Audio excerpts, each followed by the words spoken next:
তো এই পর্বে আমরা শিখব কিভাবে ওয়েবসাইটে ইমেজ যুক্ত করতে হয়, কিভাবে ওয়েবসাইটের লিঙ্ক অ্যাড করতে হয়, যেমন ফেসবুকের লিঙ্ক, ইউটিউবের লিঙ্ক। এই লিঙ্কগুলো কিভাবে দিবেন বলে দিবেন যে হলো কন্ট্যাক্ট মি। এখানে কন্ট্যাক্ট মি এর জায়গায় ক্লিক করবে, একটা বাটনে ক্লিক করবে, অটোমেটিক আপনার ফেসবুক আইডিতে নিয়ে যাবে, আপনার ইউটিউব চ্যানেলে নিয়ে যাবে। এই সিস্টেমগুলো কীভাবে করবেন সেই জিনিসটা এই পর্বে দেখবো ইনশাল্লাহ। তো আমি নোটপ্যাডটা ওপেন করে দিচ্ছি। এরপরে আমরা একটু ব্রাউজারে ওপেন করে দেখি। আমার আগে থেকে ওপেন করা ছিল, একটু রিলোড করি। দেখেন এই পর্যন্ত করা ছিল। আচ্ছা, তো আমরা চাচ্ছি যে এখানে একটা ইমেজ অ্যাড করতে, বা আপনার একটা ছবি অ্যাড করবেন। তাহলে আপনি কি করবেন? তাহলে আপনাকে যেটা করতে হবে, যে কোনো একটা আপনাকে অ্যাট্রিবিউট ইউজ করতে হবে, ঠিক আছে? তো আমরা কি করতে পারি, এখান থেকে একটা ইমেজ ডাউনলোড করে নিয়ে আসি। আমি গুগলে সার্চ করি, এখানে সার্চ করব ম্যাঙ্গো। ম্যাঙ্গো লিখে সার্চ করি, যে কোনো একটা ইমেজ আপনারা ডাউনলোড করে নেবেন। আমি এই ম্যাঙ্গো ইমেজটাই নিচ্ছি, এটা ওপেন করে দেই। এই ছবিটা ডাউনলোড করব।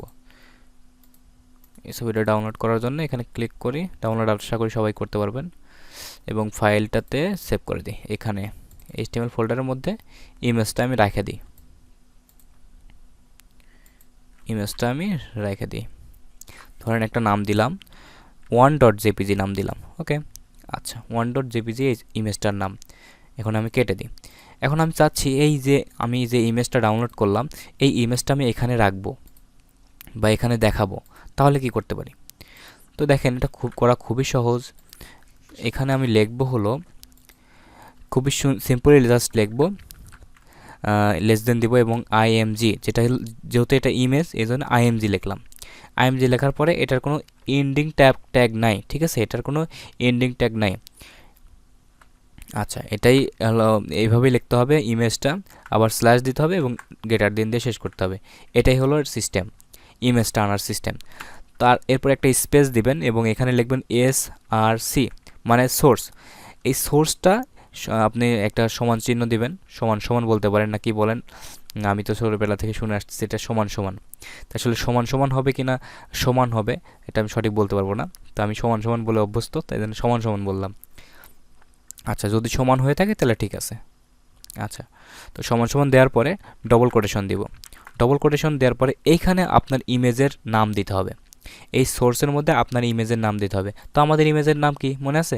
1.jpg আমাদের ইমেজের। আরেকবার দেখে আসি, চলেন আমরা দেখে আসি। এটা অফ করে দিই। এই ফোল্ডারের মধ্যে আছে, আমাদের ইমেজটার নাম হলো 1.jpg, ঠিক না? তো আমরা দেখি এটা করে ফেলি, এটা দিয়ে দিই, 1.jpg দিয়ে দিলাম। এবার একটু সার্চ করি, রিলোড করি। দেখেন ইমেজটা কিন্তু চলে আসছে খুব সুন্দরভাবে, ঠিক আছে? আচ্ছা, ইমেজটা চলে আসলো। আচ্ছা, তো এখন আমরা যদি এই ইমেজটা যেটা আছে, এই ইমেজটা ধরেন এখানে থাকলো না, তাহলে আপনি কি করবেন? ধরেন এই ইমেজটা অন্য একটা ফোল্ডারে থাকলো, যেমন এই একটা ফোল্ডার তৈরি করলাম, যেমন একটা ম্যাঙ্গো নামে একটা ফোল্ডার তৈরি করলাম, ওই ফোল্ডারের মধ্যে এই ইমেজটা থাকবে। এবার যদি আপনি রিলোড করেন তাহলে কিন্তু ইমেজটা পাওয়ার কথা না। যদি রিলোড করেন দেখেন ইমেজটা কিন্তু পাবে না, কারণ ইমেজটার নাম আপনি সঠিকই লিখছেন কিন্তু লোকেশনটা আপনি সঠিকভাবে দেন নাই, যার কারণে পাবে না। ঠিক আছে, লোকেশনটা আপনাকে সঠিকভাবে দিতে হবে। এই সোর্সের মধ্যে আপনাকে আগে ফোল্ডারটার নাম লিখতে হবে, তারপরে এর মধ্যে দিতে হবে, এই ইমেজটার নাম দিতে হবে। যেমন সর্বপ্রথম এখানে কোন ফোল্ডারের মধ্যে যাবে আগে বলেন? ম্যাঙ্গো ফোল্ডারের মধ্যে যাবে, তারপরে এটা পাবে। সেটা বুঝতে পারতেছেন? প্রথমে ম্যাঙ্গো ফোল্ডারের মধ্যে যাবে, তারপরে এই 1.jpg এটা পাবে। তাহলে আমাদের এটা করতে হবে। এখানে বলে দিব হলো ম্যাঙ্গো ফোল্ডারের মধ্যে যাও, স্ল্যাশ হয়ে তারপরে 1.jpg এই ইমেজটা পাও, দিয়ে দিলাম।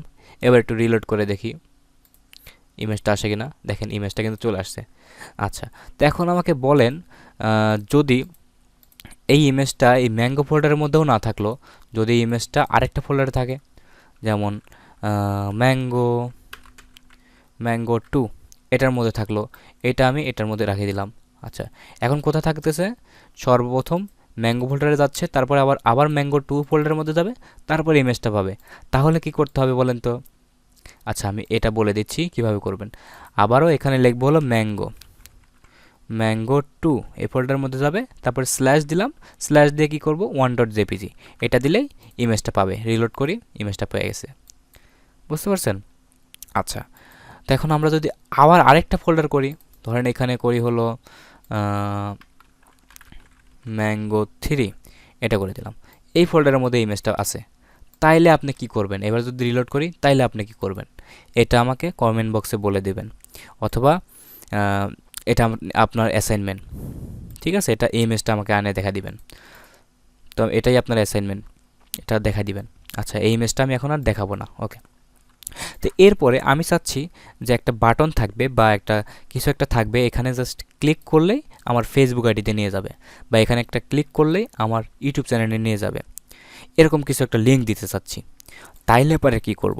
অনেকেই বলে না যেখানে ক্লিক করো হ্যান তাহলে এরকম একটা ব্যাপার স্যাপার আছে না? তো ওই রকম একটা ব্যাপার স্যাপার যদি করতে চান তাইলে পরে আপনাকে যেটা করতে হবে, আসলে মূলত যে এসআরসি যে করতেছে এগুলোই আসলে অ্যাট্রিবিউট। ঠিক আছে, আচ্ছা, তো আমি আরেকবার করি। দেখেন, এই লিঙ্ক যদি দিতে চান এটা দেওয়ার জন্য আপনাকে অ্যাঙ্কর ট্যাগ ইউজ করতে হবে। অ্যাঙ্কর ট্যাগটা কী জিনিস? এটা হলো এ দিয়ে লিখতে হয়। লেস দেন দিলাম, দিলাম, দিয়ে লিঙ্ক দিতে হবে। ঠিক আছে, আচ্ছা, দিলাম, শুরু করলে অবশ্যই শেষ করতে হবে আমরা আগে থেকে জানি। শুরু করলাম, শেষ করে ফেলি। কিছু কিছু ট্যাগ আছে যেগুলো আসলে সিঙ্গেল ট্যাগ। ঠিক আছে, আর কিছু কিছু বেশিরভাগ ট্যাগগুলোই আছে যেগুলো ডবল, যেটার স্টার্টিং আছে এবং এন্ডিং আছে। আচ্ছা, ইমেজের ক্ষেত্রে যেমন এটা কি, এটা সিঙ্গেল, এটার স্টার্টিং আছে কিন্তু এন্ডিং নাই। আর এটার কিন্তু এন্ডিং আছে। আচ্ছা, তো এখন আমরা এর মধ্যে আমরা এইচ রেপ দেব। ঠিক আছে, এইচ রেপ লেখার পরে সমান দিব, এরপর ডবল কোটেশন দেব। এই ডবল কোটেশনের মধ্যে এইখানে লিঙ্কটা দিব। ঠিক আছে, এখানে আপনার লিঙ্কটা দিয়ে দিবেন। ধরেন আমি গুগলটা দিচ্ছি, ধরেন আমি এখানে গুগল দিয়ে দিই, এই google.com এটা দিচ্ছি। সবগুলো কপি করি, কপি করার পরে এই লিঙ্কটা আমি দিয়ে দিলাম এবং একটা নাম দিয়ে দিচ্ছি। একটা নাম দিয়ে দিই যে হলো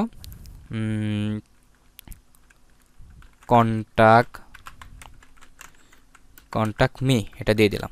এবার একটু রিলোড করি, রিলোড করলাম। দেখেন এখানে যদি কেউ ক্লিক করে তাহলে সরাসরি গুগলে চলে যাবে। দেখেন ক্লিক করি, দেন গুগলে চলে আসলো। আবার ব্যাক যাই, এখানে ক্লিক করলে গুগলে চলে যাচ্ছে।